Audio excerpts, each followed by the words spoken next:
Hi, I'm Alan Badeau, and welcome back to AI Today. Here we're exploring AI's potential, we're looking at the ethical challenges, and we're looking at how we can apply it to numerous industries so that our viewers can get a strategic advantage in their own businesses as well as get back some time in their own lives.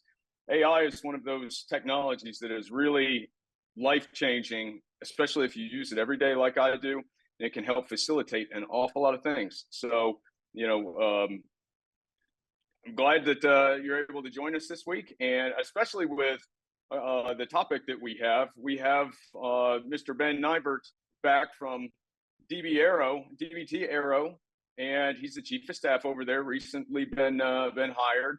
Ben has a comprehensive background in aeronautics and consulting, and he's been at this for about 25 years, and he's consulted to really some amazing companies as well as different government agencies, and including the Royal Australian Air Force. And this week's topic is really around how AI can help with supply chain and how AI can help in aeronautics. Ben, thank you for coming back this week. Glad to have you. Glad to be here. It's good to talk to you again. Had a lot of fun the last time. That's great. So Ben, we've seen a lot of things in the news about the aerospace industry and different issues that have come to light recently with materials, sourcing materials, and those kind of things. From an AI perspective, how do you think AI can really help the aerospace industry in supply chain, really overall? Well, AI has a tremendous opportunity, and it is a theme that AI has the ability to look at very large amounts of unstructured data. So when you're trying to analyze the supply chain, you have an opportunity to look at structured data, shipping and receiving information, and cost, but you also have the opportunity to examine newspapers and economic information, economic statements by various governments. So as you're trying to develop and improve your supply chain, the AI can make recommendations and point out all kinds of patterns that the management team can use to make really valuable decisions around their supply chain. And when you look at AI and you look at how it looks at unstructured data, it always reminds me of a famous story. Maybe I don't know if it's true or not, but the CIA figured out that the Soviet Union at the time was developing a very large launching facility for their space program because the analyst happened to read the sports scores of the various cities that he tracked, and he noticed this one city in the Soviet Union dramatically improved their ability to play soccer. And he thought, what would be the reason for that? And it turns out because they were importing scientists and their well-educated families. And those families played sports, so the teams did better. So when we look at supply chain and we look at AI, AI has the opportunity to look at very large amounts of data and point out anomalies, point out patterns, really help to develop a comprehensive supply chain strategy, as well as warn of changing patterns that could be occurring that may disrupt that supply chain.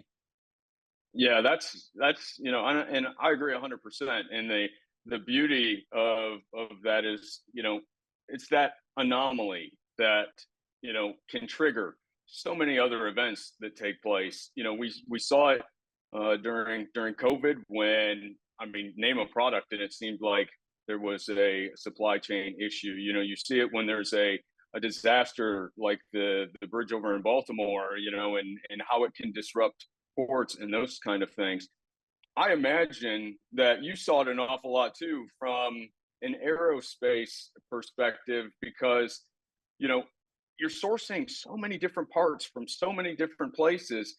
What kind of impacts at the time would AI have been able to help you with? Was it more around the predictive supply chain piece, or was it something that would have been even more influential for you all? Well, for us at our stage of the business, we're not looking at long supply chains. A lot of our work is being done locally. But as we go forward and start developing our product line, building larger aircraft, those sorts of strategies, that sort of information becomes critical. And where we're looking at AI in particular is the idea of creating scenarios.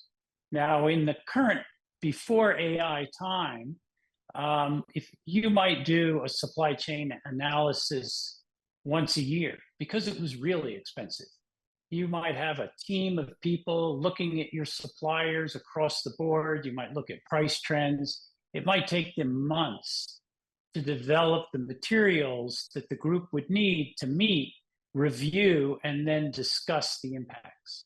With AI, you can do that sort of analysis extremely cost effectively every month.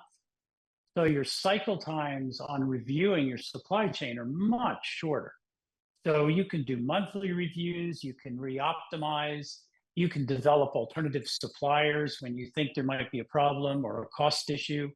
So there's a lot of great opportunity with the processor power that's available and the large language models that are available to ingest huge amounts of data without any human interaction, if you will, and then presenting the information in digestible forms to the team so the team can make decisions and then look at how those decisions impacted their cost and their delivery and then change those decisions. But now you can do it, every 4 weeks instead of once a year, where the decisions and the measures of how the impact of those decisions are so far apart that you really can't determine whether your decision had an impact or not. Hmm. Yeah, yeah, and that's what's so exciting. As you're diving into the data and as you're looking at those cost, impacts. AI is something that now people try to imagine not having it, and it seems like it's so far off in the distant past that we can't get through some of the data anymore without that sort of power behind us. One of the other things that I continue to think about is fuel. Now, you guys are lucky; you don't have to worry about that. That's fantastic. But some of the other companies I imagine that you consulted with, fuel is often one of their more expensive areas. And what sort of advice when you're looking at whether it's aircraft, whether it's any sort of vehicle, supply chain type of activity that's taking place, or if you're managing a fleet, what sort of advice would you give some folks on how you can use AI to help either predict some of the fuel costs or figure out what the best routes are, or those sort of things? Well, a lot of the airlines are doing that now. Even the charters do it. It doesn't take AI to analyze commodity, but it can help. So what the airlines do and what most of the large fuel consumers are doing is they arbitrage. So if you're doing the mathematical analysis that it says you fly from point A to point B, but the fuel is very expensive at point B, you might carry extra fuel into point B so you can pay less or buy less rather fuel at that location and get you to another location with cheaper fuel. So there is always this idea of arbitraging fuel prices between cities and countries. To some extent, with very long range aircraft, you don't have a lot of opportunity. If you're flying from, Los Angeles to Sydney, you're going to buy fuel in Sydney. I mean, you just don't have much choice, and you're going to buy a lot of it. And that's you're driven by cargo capacity, fuel range.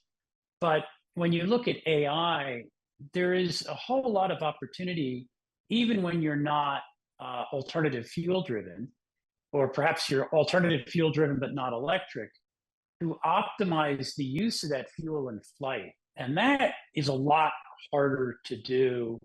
The current models do a reasonable job of optimizing fuel burn, but when you get to more advanced engines and more advanced engine controls, more advanced engine controls, the large language model can look at very large quantities of data They can look at actual instrumentation. So they're looking at weather forecasts, some of which is not structured.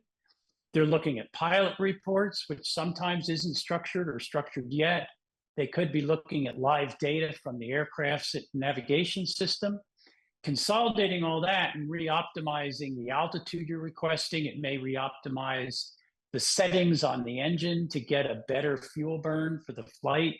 So there is a lot of opportunity both in planning and in arbitrage that you can use something like a machine learning or a large language model to do. But there's also real-time interaction with the aircraft systems to optimize the fuel consumption en route. And once you get to electric and once you get to non-oil-based fuels, there's still a huge opportunity to optimize efficiency, to get longer range, to get the less charging cycles on the battery, to get better airspeed or picking an altitude that gives you better over-the-ground speed. So these models have the ability to, like I said, it's a theme. You pull in huge amounts of information that used to be done by the pilot. And when I learned to fly, we had all these rules of thumb. You just sort of knew this was about the number you picked because you couldn't do all the math. And back in the days of analog, not even digital flight instrumentation, you had to be able to say, well, the wind's from this direction. I'm guessing my correction's going to be this. And then you try it out and you make adjustments so you stay on course. You couldn't do the math. Now, with advanced digital technology and large language models, these systems can not only work out exactly how to keep you on course, but they can forecast the best altitude for you to be at.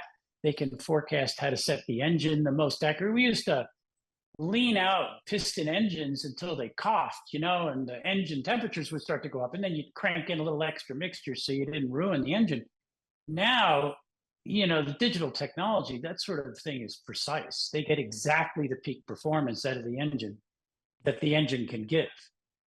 So it really does provide, there's two things going on. You're getting percentage points of improvement. Now, our particular aircraft, DBT Aero, has a massive aerodynamic benefit. So we're looking at a 30% increase in performance from our aerodynamic benefits. And then we're going to go ahead and milk every piece of efficiency we can get from the propulsion system and the altitude we fly at so that the operators get this extremely long range at a very low price. So that's the balancing act. And the AI helps with that whole process. It helps with the design, helps with planning the flights, it helps with flying the flights, it helps with the supply chain. It looks at alternatives for various versions of engines. It helps us manage and mitigate risk. And that's the key element when you're looking at supply chain. You want the AI to present you with all the scenarios so you can choose the appropriate risk that you plan for your company. And you can then create some mitigating strategies in case it plays against you. You have a way to keep going.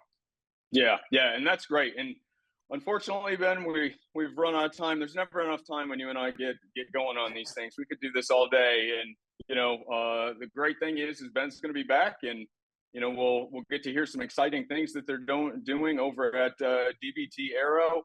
I'm really excited and thankful for you to being here this week, Ben. And audience, please stick around for a short commercial break.